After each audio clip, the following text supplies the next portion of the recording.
bendiga a mis amados hermanos de la Casa de Adoración de Alabanza.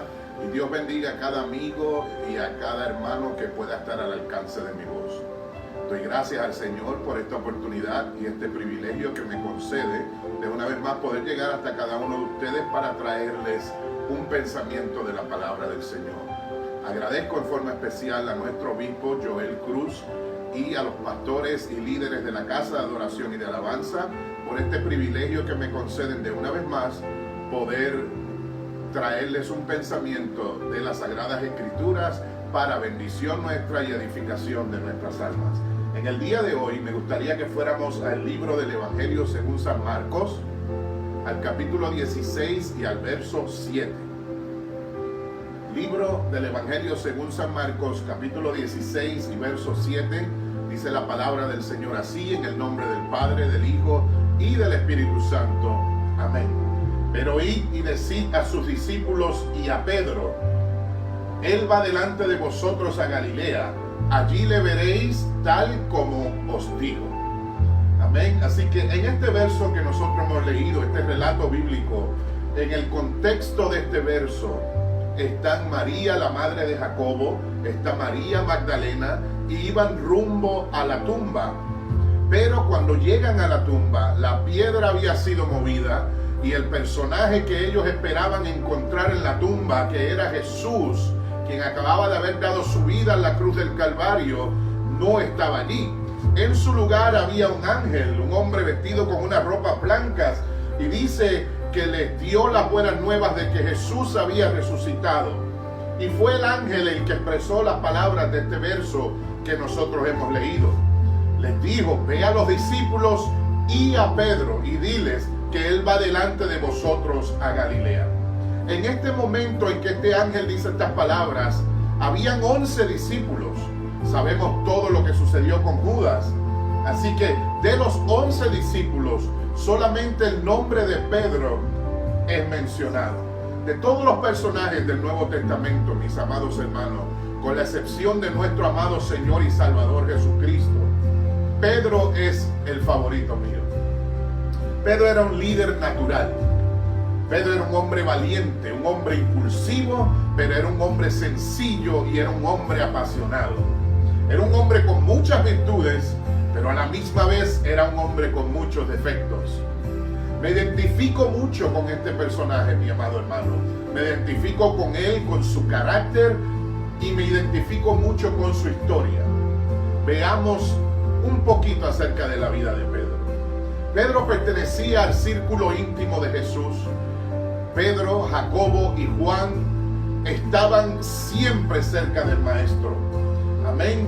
Los hijos de Zebedeo, como se les conocía a Jacobo y a Juan y Pedro, fueron partícipes de los momentos más poderosos y más íntimos del ministerio de Jesucristo aquí en la tierra, entre los cuales sobresalen el tiempo en que Jesús se transfiguró delante de ellos. Amén. Estaba Pedro, estaba Jacobo, estaba Juan, y dice la palabra del Señor que el rostro de Jesús cambió y brillaba como el sol, y que estaba vestido con unas ropas blancas, y que se apareció Moisés y se apareció Elías, y una voz del cielo dijo: este es mi Hijo amado, en quien tengo complacencia, a él oíd. En esa experiencia tan poderosa, allí estaba Pedro, mis amados hermanos. Pedro también fue el que, cuando Jesús preguntó: ¿quiénes dicen la gente que yo soy?, fue el que exclamó: tú eres el Cristo, el Hijo de Dios. Y Jesús le dijo: bienaventurado eres, Pedro, porque esto no te lo reveló carne, ni te lo reveló sangre. En el huerto de Getsemaní, cuando Jesús batallaba aquella batalla inicial antes de llegar a la cruz del Calvario, los invitados fueron Pedro, Jacobo y Juan. Pedro es un personaje sobresaliente en las Sagradas Escrituras. Yo he escuchado muchos sermones acerca de la vida de Pedro, mis amados hermanos, pero lamentablemente muchos no le dan el lugar que le corresponde. Yo quiero decirles algo, mis amados hermanos: con la excepción de Jesucristo, Pedro es el único otro que puede decir que caminó sobre el mar. ¿Cuántos de nosotros nos hubiésemos atrevido a poner un pie fuera de aquel bote? Pero cuando Pedro le preguntó: si eres tú, di que yo vaya. Y el Señor le dijo: ven.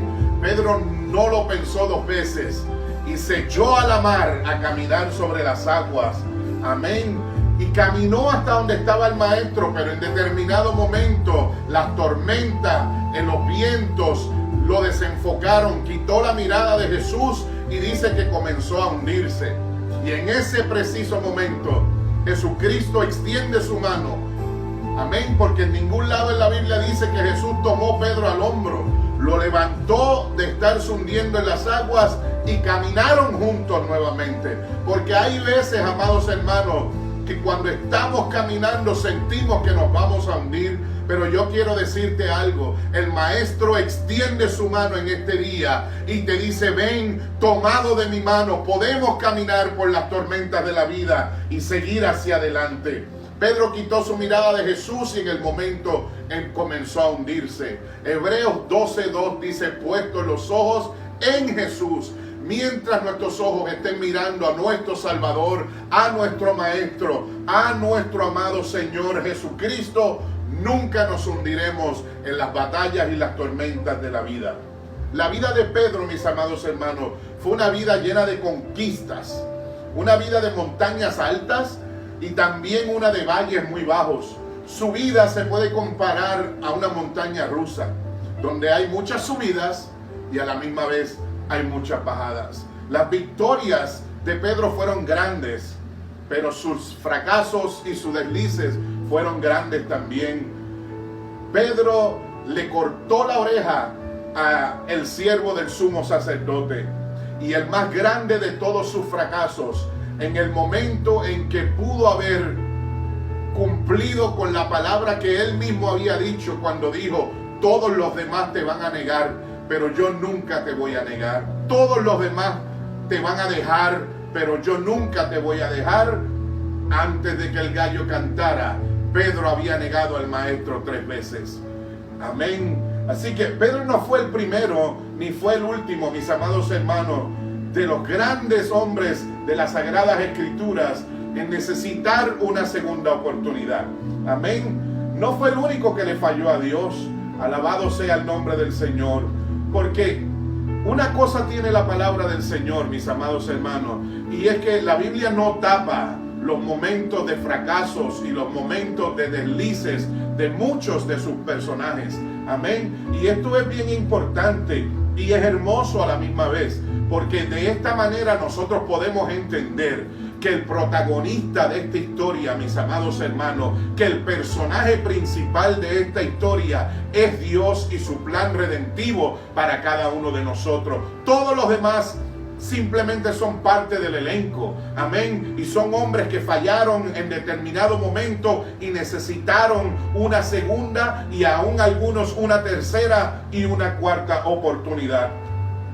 Por ejemplo, podemos ver la vida de Jacob. Jacob necesitó una segunda oportunidad. Moisés necesitó una segunda oportunidad. David necesitó una segunda oportunidad y es llamado en la Biblia como un hombre conforme al corazón de Dios. Jonás necesitó una segunda oportunidad. Y ese capítulo 3, verso 1 del libro de Jonás a mí me apasiona, mi amado hermano, porque dice: vino palabra de Jehová a Jonás por segunda vez. Alabado sea el nombre del Señor. Nosotros somos muy propensos, amén, a si alguien falla y alguien cae, echarlos a un lado, pero nuestro Señor no es así. La palabra de Jehová vino a Jonás por segunda vez. Amén. Y en el verso 3 del capítulo 3 dice: y Jonás se levantó. Amén. Y a veces nosotros estamos en el piso, estamos, amén, atravesando por un desliz, pero es importante que nosotros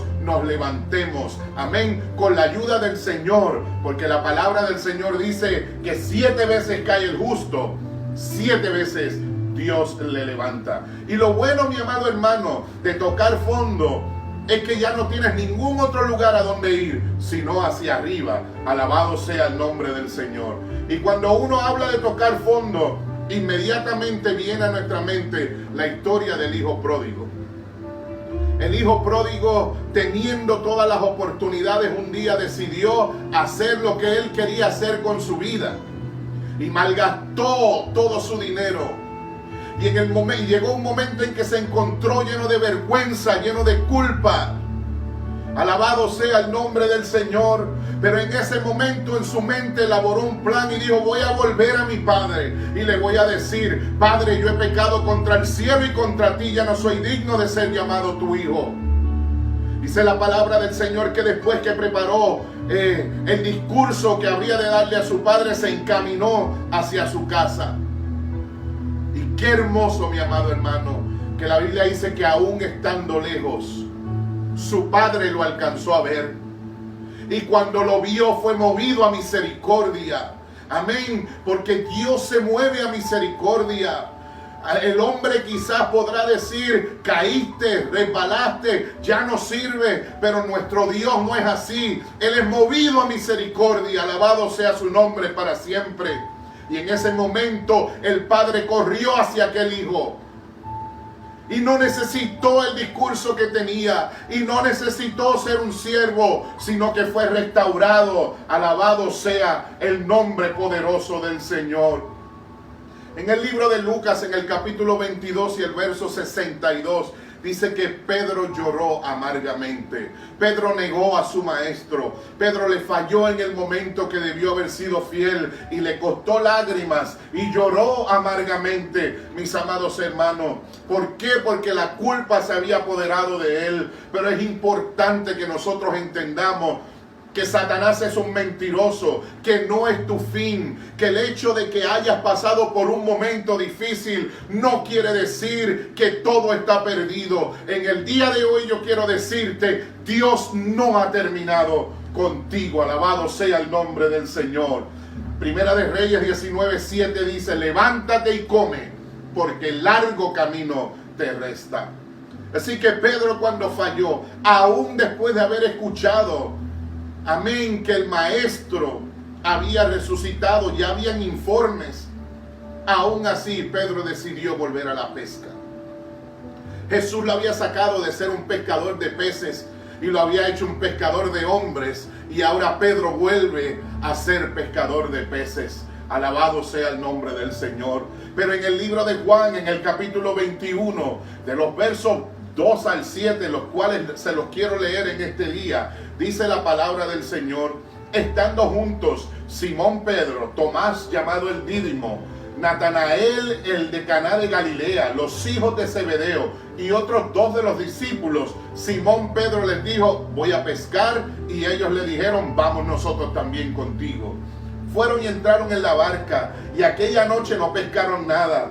Cuando ya iba amaneciendo, se presentó Jesús en la playa, mas los discípulos no sabían que era Jesús, y les dijo: hijitos, ¿tenéis algo de comer? Y le respondieron: no. Y él les dijo: echad la red a la derecha de la barca y hallaréis. Entonces la echaron, y ya no la podían sacar por la gran cantidad de peces. Entonces aquel discípulo a quien Jesús amaba le dijo a Pedro: es el Señor. Y Simón Pedro, cuando oyó que era el Señor, se ciñó su ropa porque se había despojado de ella y se echó dentro del mar. Cuando Pedro escuchó que aquel personaje que estaba allí era su maestro, su corazón brincó por dentro. Pedro pensó: esta es mi oportunidad. Esta es mi oportunidad de hablar con él, de dejarle saber lo triste que me siento de haberle fallado. Alabado sea el nombre del Señor. No oigas, mi amado hermano, no oigas, mi amado amigo, la voz del enemigo. Tira a un lado tu culpa y lánzate al agua y vuelve al encuentro con tu Señor, porque el Señor quiere restaurarte.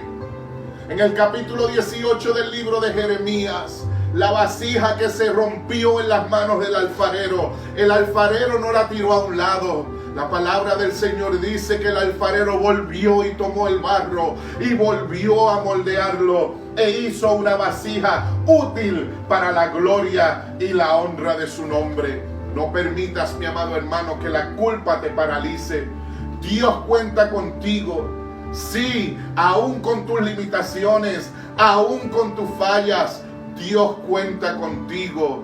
Dios no ha terminado contigo. Levántate, come, porque largo camino te resta. Él te va a restaurar. Oremos al Señor en este día. Padre, te damos gracias. Gracias por tu amor, tu bondad y tu misericordia, y gracias por tu palabra. Gracias, Señor, porque tú eres un Dios perdonador. Gracias porque tú no nos echas a un lado en los momentos en que fallamos, sino que tú nos restauras y nos ayudas a continuar hacia adelante en tu camino. En estos momentos yo presento cada uno de mis hermanos y todas las necesidades que puedan haber en sus corazones. Y te pido, Señor, que si la culpa anda atacando su mente en estos momentos, se vaya completamente de sus mentes y sus corazones en el nombre poderoso de Jesús. Que en estos momentos podamos sentir tu paz. Podamos sentir tu Espíritu Santo dejándonos saber muy adentro en las fibras de nuestro corazón que tú no has terminado con nosotros. Que todavía hay un plan y un propósito tuyo. Y que lo que tú comienzas, Señor, tú lo terminas para la gloria de tu nombre. Filipenses capítulo 1 y verso 6 dice: estando persuadido de esto, que aquel que comenzó en vosotros la buena obra, la perfeccionará. La buena obra que Dios ha comenzado en tu vida, Él la terminará. Bendiciones.